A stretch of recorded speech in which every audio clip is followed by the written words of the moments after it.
Hello, everyone. Thank you so much for joining us in this interview. Today we have EOS Go with us. First, please give a brief introduction to yourself.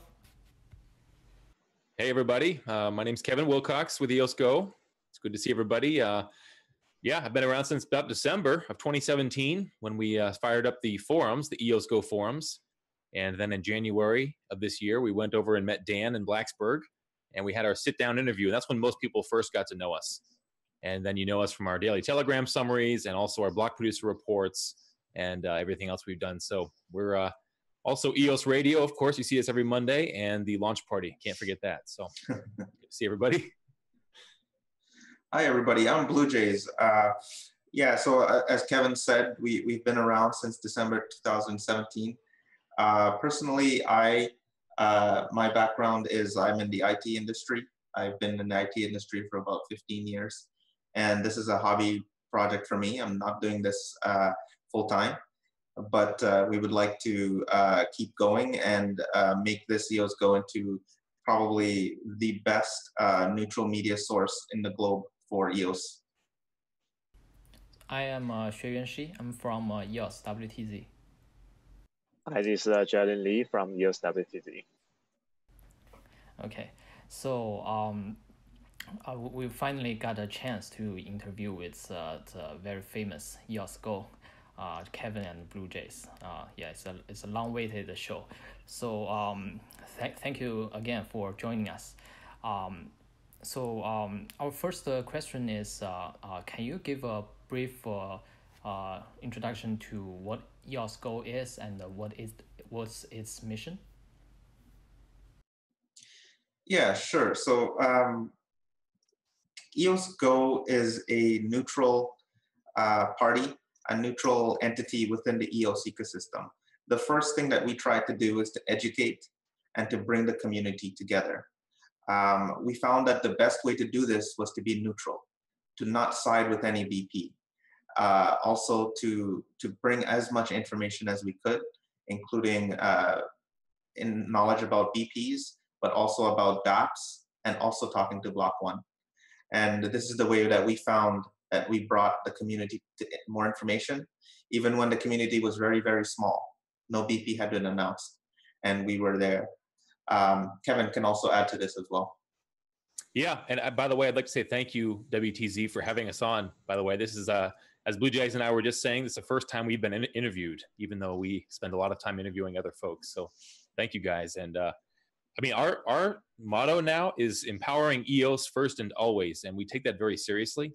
And as Blue Jays said, it's about staying neutral and just providing the best information that we can to help the community stay informed. Also to bring the community together. As you've seen, we try to do that in a fun way, lighthearted, but also in a way that helps people learn more about EOS. And going forward, we're seeing a lot of dApps coming into EOS, and we're excited about that. So we're looking forward to helping everybody learn more about the dApps that are coming, how to get involved with those dApps if folks want to jump in and maybe even get a job with a dApp company or with inside EOS itself. We're looking forward to helping folks with that too.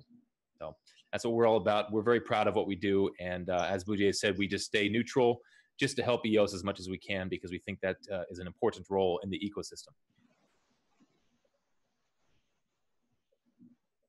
Yeah, actually, that's awesome. Could you talk about some more about detail about what you did for the community?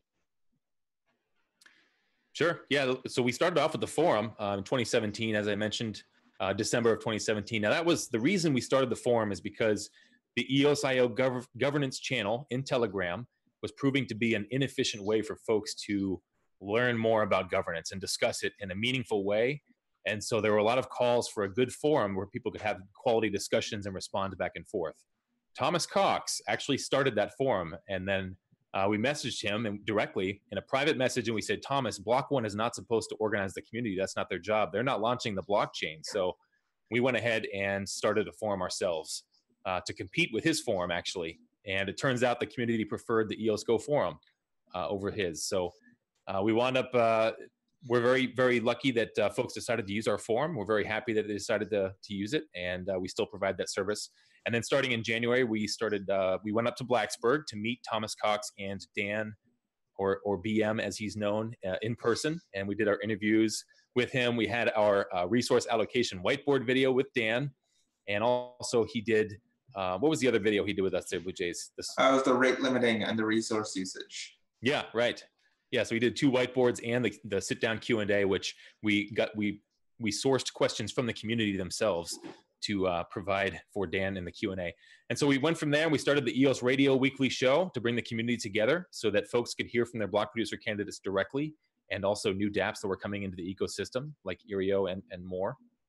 And then we also started the block producer candidate reports because we noticed and we were told that there was no way for anyone to understand what block producer was doing what. There was no standardized way of information, right? And so we put out these criteria and said, hey, if block producers are willing to provide this criteria, we will help you publish it and get your work out there. And so that sort of incentivized and caused the block producers to work towards providing that information for the community in a standardized way that is also on Steam so that everybody can go back and look at it and they know it has not been altered or changed in any way. Anything I'm forgetting there, Blue Jays?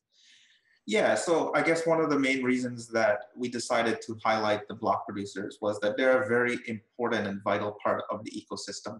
In a proof of stake, delegated proof of stake system, we have these delegates that are voted in by the community.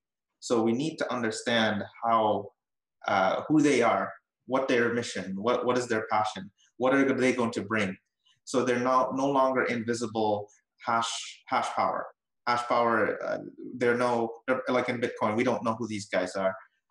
So we need to bring more transparency and also bring more clarity, and also we need to vote for these people. So if we're going to vote for them, we cannot vote for them without any knowledge. So that was our goal. Another thing we're very proud of too, to provide for, especially for the Chinese community, were the daily Telegram summaries, which we understand were fairly popular over there for a while, just to help folks keep up with what BM is saying in Telegram. Telegram has become so huge and there's so much chat going on that it's now very hard to keep up. But we're hoping to help provide more news going forward as well once we get a little more help.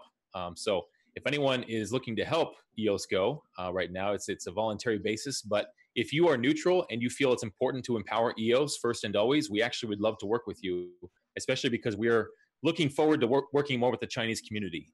We understand, and we saw the recent report that the Chinese community loves EOS far more than any other blockchain, #1 by far. So we think that's amazing, of course. And so yeah, let us know. You can reach out to us directly or reach out through WTZ if you'd like to get more involved. Yeah, and also, excuse me. And also, I think you guys are looking for a volunteer, right? Not a volunteer, but volunteers just to help you guys. Yeah, for now it's volunteer, but we do have to say that eventually there could be something more. For now, it's just going to be volunteer, but it's one of those things where if you're providing value to the ecosystem, usually it comes back and rewards you. And that's, go ahead, Blue Jays.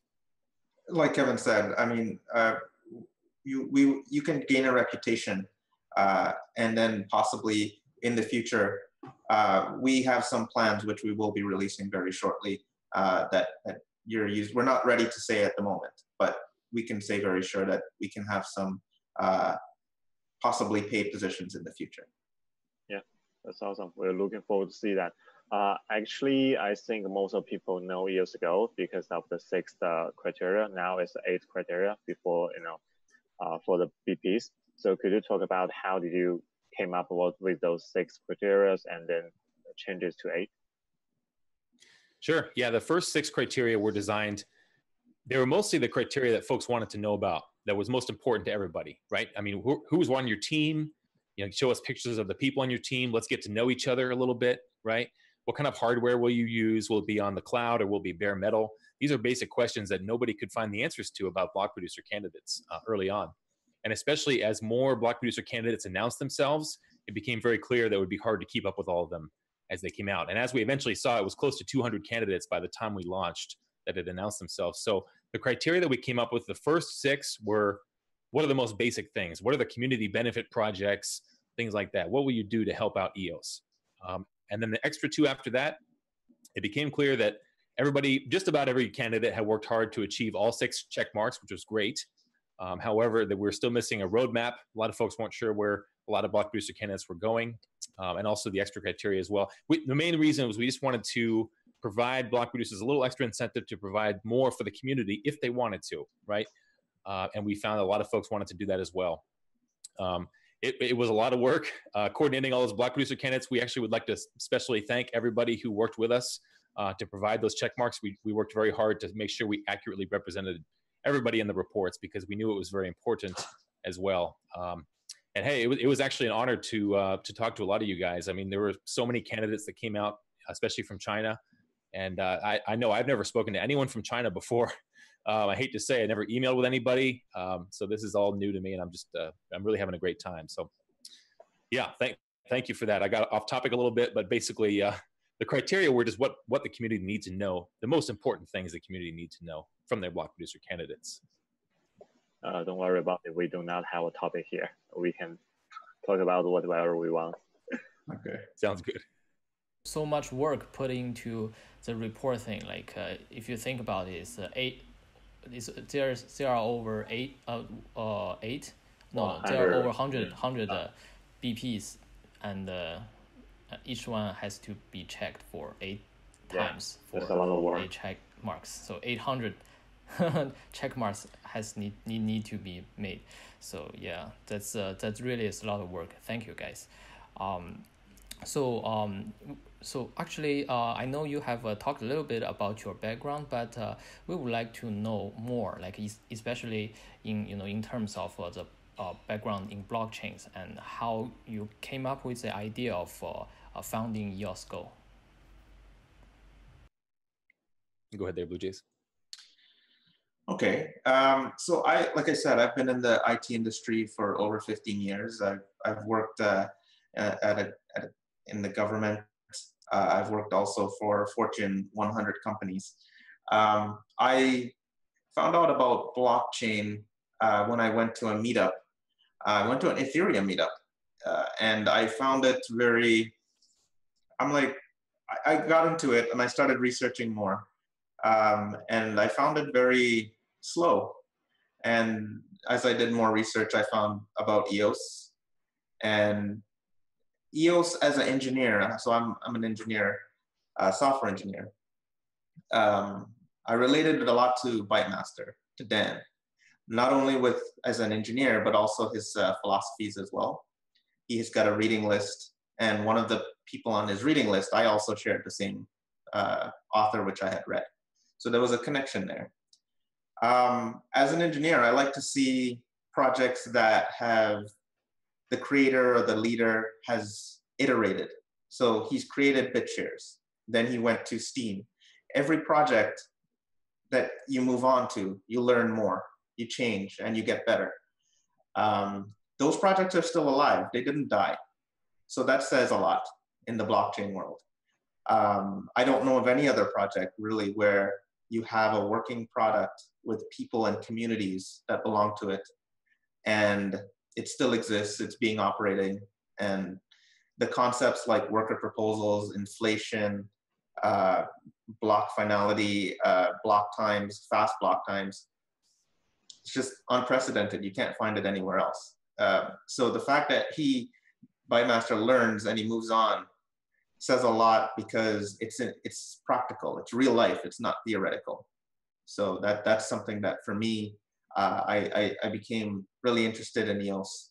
And when Kevin and I met, we met actually on Telegram, and we shared our same passions, and we ended up going to Blacksburg together, meeting him for the first time. And we met Dan and Dan Thomas Cox, and we had some pizza with Dan, and had a beer with Thomas Cox. It was great. And then after that, we formed EOS Go. Well, EOS Go was before that, but we also started the show, and we started doing all the other activities that you came to know from us. Yeah, I mean, well said, Blue Jays. My personal story, it actually goes back to August 2017. It was Bitcoin Cash that got me into cryptocurrency originally. It was because the mainstream media was talking about how there was free money being given out from Bitcoin. So just split off. And of course, for anybody, it was like, oh, well, let me learn more about that. So I jumped in and started reading about crypto. Of course, fell right down the rabbit hole, stayed up late nights reading about it constantly. It's addicting. And when I first heard about EOS was actually in the same month and I heard it was a scam from Reddit. And so I actually disregarded it completely. I believed what I read, which was a mistake, obviously. So read about all kinds of other cryptocurrencies, figured out what blockchain was, really liked it a lot. You know, from my perspective, I feel like people should not be oppressed. I don't think other people should control sort of the destiny of each other, right? So I feel like blockchain gives us all an opportunity to control our own destiny in a way, but, you know, control our finances, our property, and just basically make a new life for ourselves without having to sort of make someone else happy, right? So you can just do what makes you happy, and then you can earn rewards for it. So I eventually stumbled in October of 2017. I stumbled back onto EOS again. This time I watched Dan's video from when he presented EOS at Consensus 2017, the very first time he presented it. And it just blew my mind because he was the first guy to me who really understood all the ways that blockchain could change this world, all the different applications. He'd already put out Steam, which allowed people to earn money just by posting and providing value to other people. He also had all the scalability. It seemed like he was going to work all that out. At that point, it was hard to tell, obviously, but he seemed to have a lot of great ideas. He also knew that end users would not want to pay fees, right? I don't want to go on a website and pay fees just to go there. He just seemed to have all the answers that the other blockchain projects did not. And so as soon as I read about EOS more and learned about it, it took me a few days to really wrap my head around everything. But once it all made sense, to me, there was no other project. Nothing else mattered because EOS was so far ahead of everything else. And so a couple months later, I just decided, hey, you know, I think as long as I provide some value to this project, I might be able to eventually have that value rewarded back to me. You know, I'd like to be sort of an early helper. I'd like to help launch the blockchain, possibly help coordinate everybody towards that goal, help to build the community. That's my passion. And so that's where EOS Go came from. And of course, that's really what kicked it off is when Blue Jays and I went up to Blacksburg together. That's what sort of everybody sort of said, oh, this EOS Go group, what is this, right? Because they're sitting down with Dan himself.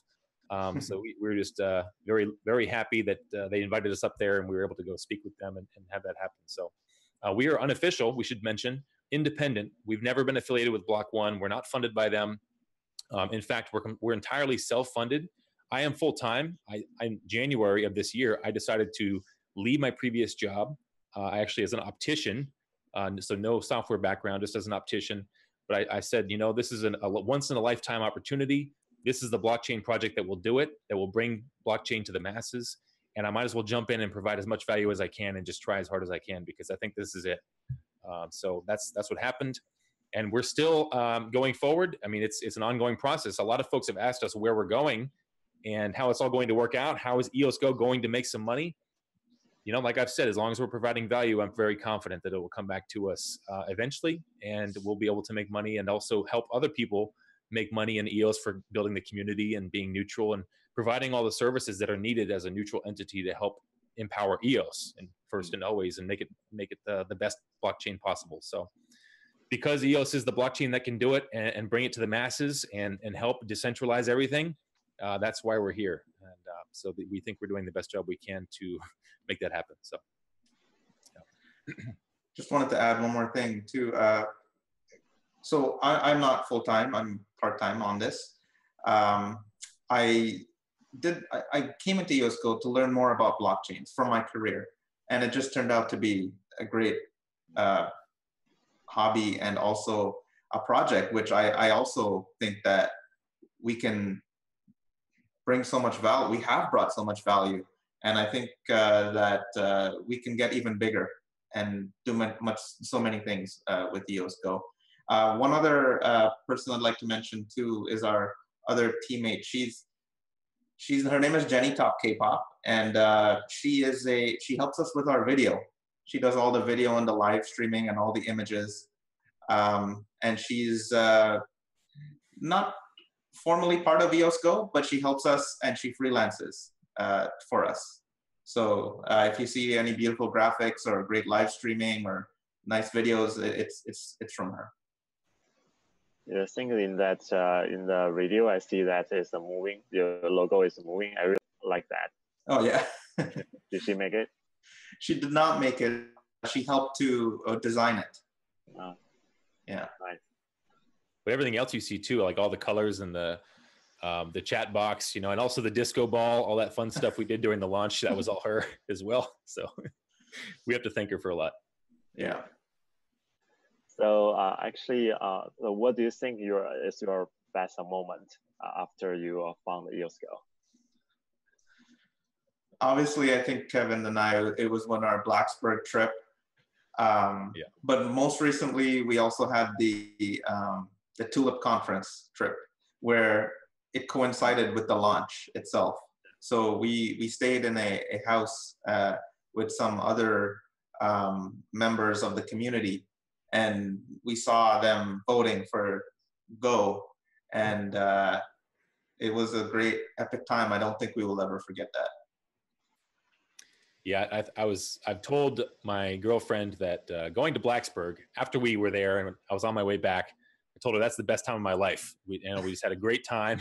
Meeting Dan was an honor, of course. I mean, he's going to be a legend, I think, in the world. And I think he'll be way up there with Thomas Edison and Henry Ford, all these great inventors. I think he'll be way up there in terms of history.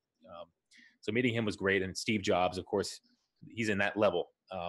And then, of course, hanging out with Blue Jays himself, you know, we just clicked. We'd never met before, but we really hit it off as good buddies.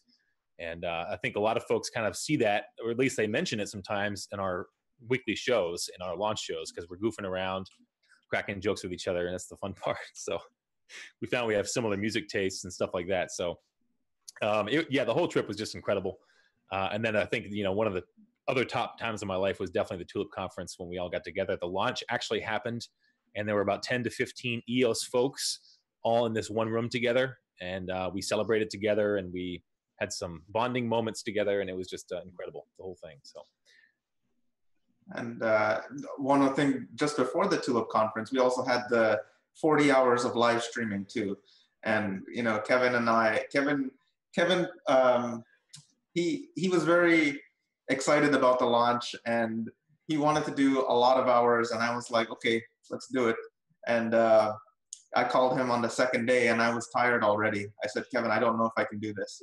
And I had some energy drink, and yeah, we were good. Yeah, he's like, man, I don't know, man. I want to sub out. I want to substitute. So I was like, we got to do it. We got to do it. We started this. Let's finish. And so he pounded an energy drink, and they stayed up all night long, I think. Yeah, I didn't sleep that night, so. He doesn't drink caffeine normally, so, you know, it's right. So if we look a little, you see our eyelids are like this sometimes. But it was a great weekend. That was legendary. Yeah. So yeah, it was an epic weekend. I mean, and this goes along with this, but getting into EOS, meeting all the other people in EOS, highly recommend it. Absolutely. Yeah. It's incredible. I mean, everybody smart, articulate. We all have the same interests, the same passions. We're all going in the same direction. And so if you can provide some value to EOS, I would highly recommend you just jump in and try, and, you know, find your passion or find your talent or your skill that you can provide. And I think you'll find it'll be very rewarding. Not just maybe monetarily, maybe from money, but also more from the people you meet, the experiences. As you can tell, Blue Jays and I have had a few of those. So jump in if you can. And not to mention the software that is eventually going to change a lot of how we operate, from social media to identity, to many of the use cases. Like we can even see cutting out the middlemen in terms of hiring, in terms of payroll, in terms of many different middlemen type of activities that we can use EOS.io software for as well too. Yeah, just being able to do peer-to-peer lending, peer-to-peer payments, frictionless. I mean, we all know the benefits. I think that's why we're all watching this and hanging out, but it's going to be an incredible future, and just being a part of it, being early on, hard to beat. One of the things that, too, as well, Kev, as we're hanging out with other EOS people, it's hard sometimes to see BPs and DAP people in the room. But at the end of the day, we know that we have to be neutral, and we try our best to do that. So we find ourselves having to stand up for our neutrality. We sometimes have arguments. We will not back down. I think, Kevin, that sometimes you, for example, in the getting the live stream to be launched, the BP meetings every morning to be live streamed, you were very critical in getting that done. Right. We have found that it's important now for us to sort of assert and help the community by sometimes pushing for more compliance or helping for transparency from the block producer candidates. I mean, these are folks who have been elected, and the community who elected these block producer candidates, they need to know what's happening. And so we have been pushing for transparency from them. They're now live streaming their own videos, those calls, so they're no longer making decisions or arguing things behind closed doors. Everybody can watch that and go back and see what happened. So we find that it's time for us to sort of assert our neutrality more so, and make sure that we are always, of course, again, empowering EOS first and always. We take that very seriously, and we represent the community first, the token holders. We are here to help you guys out. And of course, that was due to the controversy about the frozen accounts on the first or second day after the launch, or about maybe a week after. And it's crucial for us to know what kind of decisions are being made by block producers. And that's why we wanted to have those calls live streamed. Yeah. Yeah. Well, sure, you add. Yeah, so that's great to hear about all these incredible stories, and I still remember those days when we were doing the launch parties. Actually, so we managed to do an after party in China as well, and actually the majority of our company were in trouble, and they have to work in hotels to get everything done. Wow. So yeah, but everybody was so excited about it. Yeah, so moving on to our next question. So since you have interviewed and held discussions with many BPs, what are some common characteristics that makes a BP successful, and what are some things that you think we should all improve on? Well, and something I can say too, first of all, is I'd like to also thank WTZ again for helping us live stream a few of our shows during the launch weekend. And from what we've heard and what we understand, they were extremely popular over in China, probably way more popular even than here on our YouTube channel. So we want to thank you again for helping us there. And of course, we are looking for partnerships. If WTZ, if you'd like to keep working with us, we're trying to reach out more to the Chinese audience because we understand there's a lot of passion for EOS in China. And of course, we would like to meet all you guys. In terms of block producers, so as you've mentioned, we've met a lot of them in person over video conference. We've interviewed a lot of them. We've done the block producer checklists. Being involved in the community and being there for everybody is extremely important from what we found. You can take a few good examples of folks who are in the top 10 currently. I'll point out like EOS 42 is up there, EOS New York. These are names that you've seen around. They've been working hard to help every token holder understand what's going on with EOS, education, information, that kind of thing. Of course, it is difficult to always take every piece of information you hear from block producer candidates.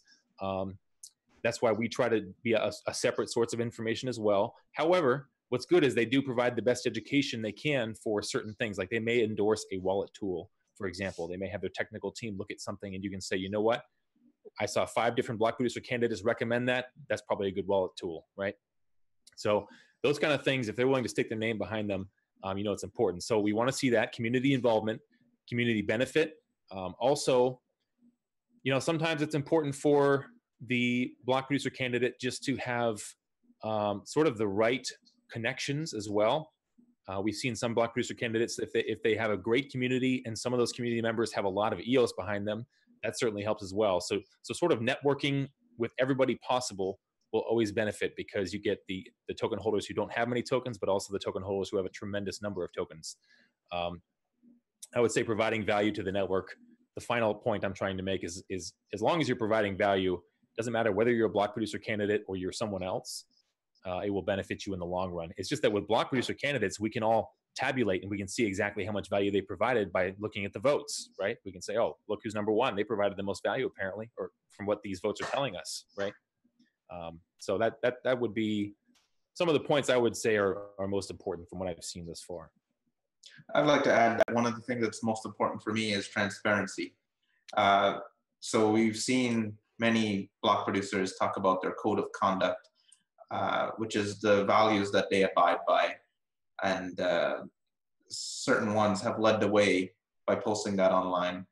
Other ones are leading the way in terms of transparency, their ownership structure, down to many other different aspects of transparency.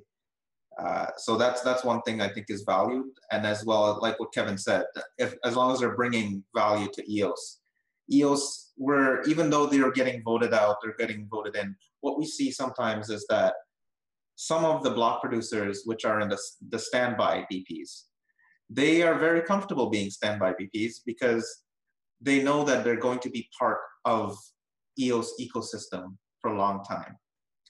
So they're part of our family, and they're going to stay there and do best, do great for EOS. And maybe they will get a chance one day to produce blocks, but they're not fighting to get there. They will just stay in the background. And for example, I won't name any, but there are many good standby BPs who plan to be around. They're self-funded, and they will plan to be around in our ecosystem because they believe in EOS. They believe in the technology, and they believe in the ecosystem, and they believe in the project. So that's one thing that stood out to me. Yeah, it was a great point, Blue Jays. And we talked to a few who said that specifically without us even asking about it. They said, yeah, we just believe in EOS, and it doesn't matter whether we get elected or not, we'll still be around producing dApps and doing what we can to help. And that's some of the most encouraging things, because some of those block producer candidates they're not being paid, and yet we trust that, you know what, they will probably stick around. Right. And I'm still looking forward to seeing what they're doing. The quality of teams are very great. So we have 21, then we probably have another 21 or another 40 that are great teams. So that not only are they great now, but they will keep on getting experience. And obviously it's a ladder. So some may go up, some may go down. As we see, some people are giving daily reports, who went up, who went down. So that's part of the beauty of the system that was created.